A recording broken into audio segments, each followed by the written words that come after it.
Hello friends. तो आ गए हैं आज एक नई कहानी के साथ। राजा मोरध्वज और अर्जुन की कहानी। बहुत समय पहले एक महान और धर्मात्मा राजा थे, राजा मोरध्वज। उनका राज्य बहुत समृद्ध था। प्रजा उन्हें पिता समान मानती थी।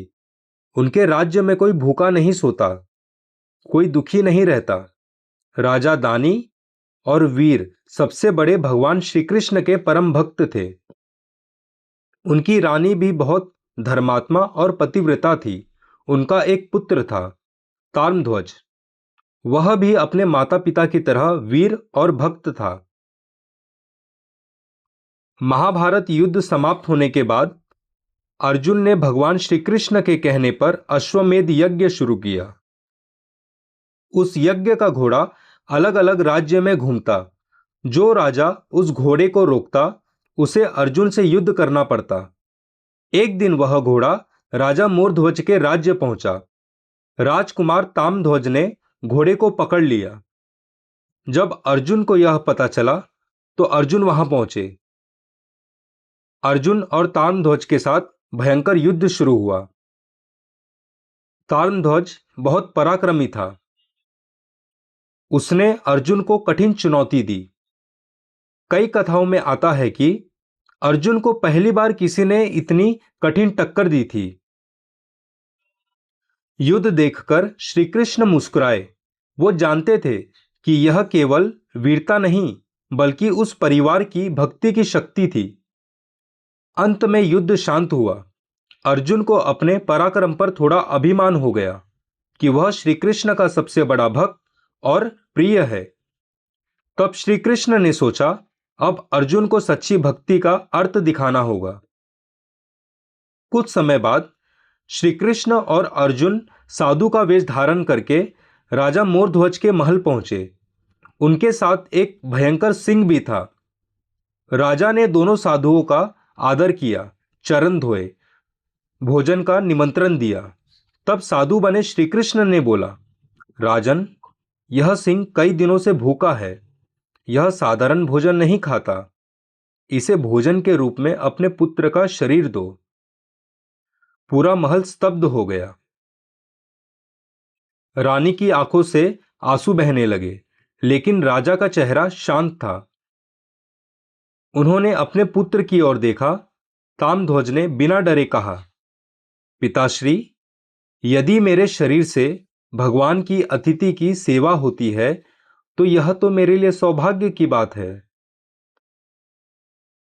साधु बने श्री कृष्ण ने एक और कठिन शर्त रखी।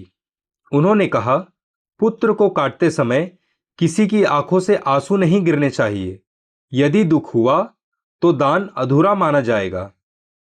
राजा और रानी का हृदय टूट सा गया था, फिर भी उन्होंने भगवान पर विश्वास रखा।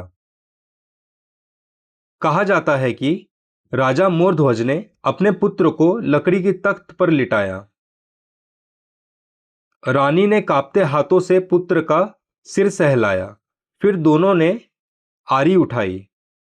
महल में सन्नाटा था, लेकिन उनके चेहरे पर क्रोध नहीं था, शिकायत नहीं थी, केवल भगवान के प्रति समर्पण था।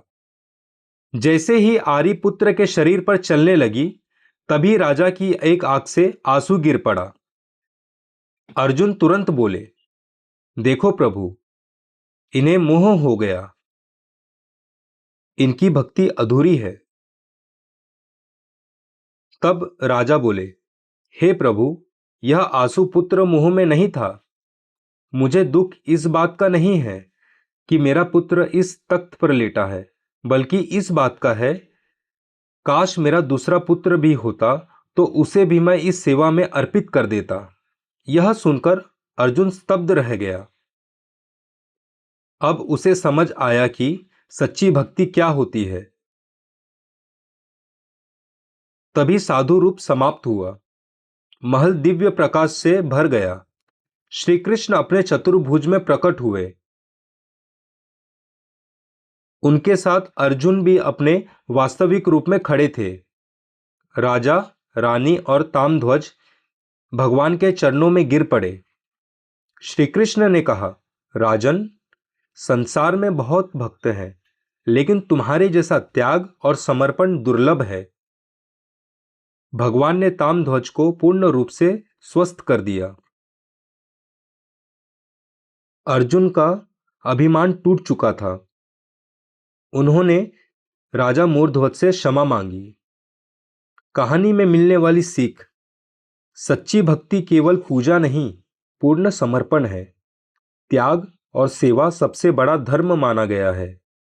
अहंकार बड़े बड़े वीर को भी अंधा कर देता है।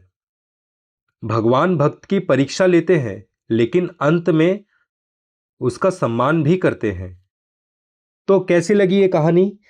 कमेंट में ज़रूर बताना। अगर अच्छी लगी तो लाइक भी करना, शेयर भी करना और कमेंट में बताना कि आपको कौन सा पार्ट अच्छा लगा।